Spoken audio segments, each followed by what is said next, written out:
बचपन के दिनों में जब हम स्कूल जाया करते थे तो बारिश के मौसम में अचानक ही देशभक्ति के तराने हवा में गूंजने शुरू हो जाते थे।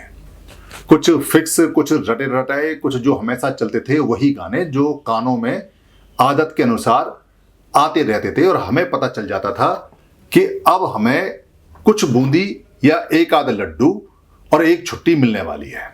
ये बच्चों की उस समय की खुशी होती थी, क्योंकि 15 अगस्त आना है और 15 अगस्त का हम इंतजार करते थे। अगर इतवार ना पड़े तो हमारी खुशी का उस समय ठिकाना नहीं, और हम 15 अगस्त को सुबह तैयार होकर जाते थे और समय से पहले स्कूल पहुंच जाते थे, क्योंकि उस दिन हमारी छुट्टी होनी है और हमें पढ़ना नहीं है। सभी जितने बच्चे थे, चाहे वो पढ़ने वाले हों या ना पढ़ने वाले हों, सभी के चेहरे चमकते थे, दमकते थे। कोई कह सकता है कि हो सकता है कि ये जो स्वतंत्रता दिवस की छुट्टी है उसके ऊपर ऐसा हुआ हो, मगर ऐसा नहीं है। दरअसल वहाँ आम सभा होनी है, वहाँ कोई नेता आना है, एक जो झंडा है, राष्ट्रीय झंडा हमारा है, वो फहराना है, एक राष्ट्रीय तराना हवा में गूंजना है, सारे बच्चों को मिलके जन गण मन गाना है। उसके बाद उसका भाषण जो कभी हमारी समझ में आया नहीं वो सुनना है, और फिर वो एक एक जो लड्डू मिलता है और वो लेके फिर चीखते चिल्लाते हुए बिना बस्ते के उस दिन बिना भजन के अपने घर आना है। और घर भी आसानी से नहीं आना है, खूब घूमते फिरते आना है, क्योंकि उस दिन छुट्टी है। ये होता था 15 अगस्त का स्वतंत्रता दिवस का हमारा सारा का सारा बचपन का शेड्यूल, जो आम बच्चे का गांव में और छोटे शहरों में लगभग रहता था। स्वतंत्रता दिवस के क्या मायने हैं हमें नहीं पता, मगर बताया ये जाता है कि कुछ महान लोगों की वजह से हमको ये दिन मिला है। बहुत ज़्यादा जो एक तरह से जो गद्दार और जो महादेशद्रोही लोग हैं उनकी वजह से ये हमें दिन मिला है, इसको किसी ने बताया नहीं। महानायक और नायक कुछ बना दिए। उन महानायक और नायकों के नाम जैसे शहीद भगत सिंह या वीरांगना झलकारी बाई या सर माता दीन भंग ज्ञानी या जो उधम सिंह जिन्होंने जनरल डायर को मारा था, उनको कह सकते हैं कि वो अमर शहीदों में या जिन्होंने देश के लिए पूरा बलिदान दिया, उनकी वजह से ये दिन मनाया जाता है, ऐसा हमको बताया और पढ़ाया जाता है। दरअसल हमको एक ही पक्ष पढ़ाया जा रहा है और एक ही पक्ष बताया जा रहा है। कोई हमें ये नहीं बताता कि ये जो हमारे वीर अमर शहीद या वीरांगना हमारा झलकारी बाई या हमारे शहीद जो भगत सिंह हैं या जो हमारे उधम सिंह हैं या जो हमारे ये जो सर माता दीन भंग ज्ञानी हैं, ये मारे किस लिए गए, क्योंकि इनको शहीद बना के ढकने की परंपरा है। इनको मारे जाने की गाथा कोई नहीं बताता। किन लोगों की वजह से हमको ये 15 अगस्त का दिन देखना मिला है और जिसपे हम अपना सीना चौड़ा करते हैं और जिसपे हम अपना झंडा फहराते हैं और देशभक्ति के गीत गाते हैं। दरअसल ये आया किन की वजह से है और किन की वजह से आया है, वो देश के गद्दार और वो देश के कमीने और वो देशद्रोही लोग कौन से हैं जिन्होंने भारत को गुलाम बना दिया, और गुलाम बनाने की वजह से इन जैसे शहीदों को अपना ग्रस्त का जीवन छोड़ के बेसमय मरना पड़ा, जिसको हम शहीद कैसे हैं। इनके हत्यारे वो लोग कौन हैं? दरअसल हमें उनके हत्यारों का, उन देशद्रोहियों का आज तक भी इतिहास किसी ने बताया नहीं। पिछले 10 साल से मैं लगातार ये क्वेश्चन उठा रहा हूं, 15 अगस्त के गद्दार कौन है, 15 अगस्त के देशद्रोही कौन है, 15 अगस्त के जो ये कमीने लोग हैं वो कहाँ छुपे हुए हैं, उनके वंशज कहाँ हैं, उनके घराने कहाँ हैं, वो क्या कर रहे हैं आज के देश में, क्या वो आज भी इसको लूट रहे हैं?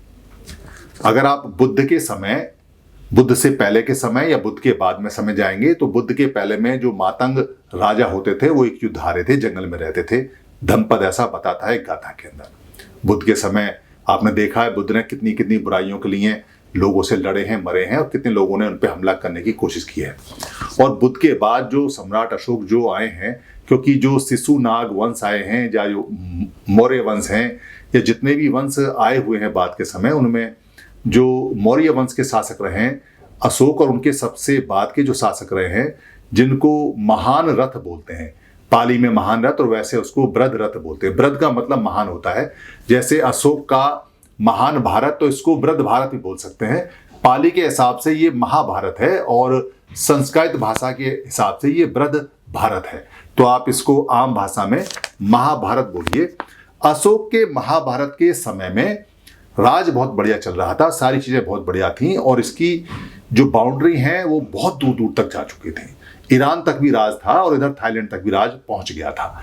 और उस समय का जो महाभारत है वो आज तक भी उस महाभारत को देखने को कहीं मिला नहीं। वो आज तक भी छोटा भारत ही है, खाली भारत बन के ही रह गया। महाभारत का अब दर्शन नहीं होता। अब तो कोई चीन जैसा देश भी आंख उठाता है और गलवान घाटी में घुस के हमारे सीने पर चढ़ जाता है। स्थिति बड़ी नाजुक और बड़ी गंभीर और बड़ी खतरनाक हो चुकी है।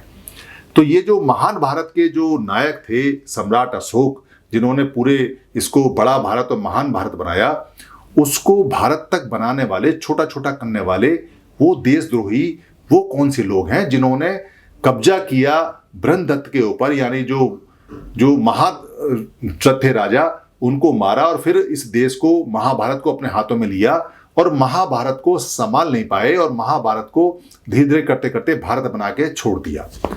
और इतने सारे लोग आए, डच आए, फ्रांसीसी आए, अंग्रेज आए, पुर्तगाली आए, अरब आए, मुगल आए, इतने सारे बाहर से इन्वेडर्स आए। वो सारे आ कैसे गए?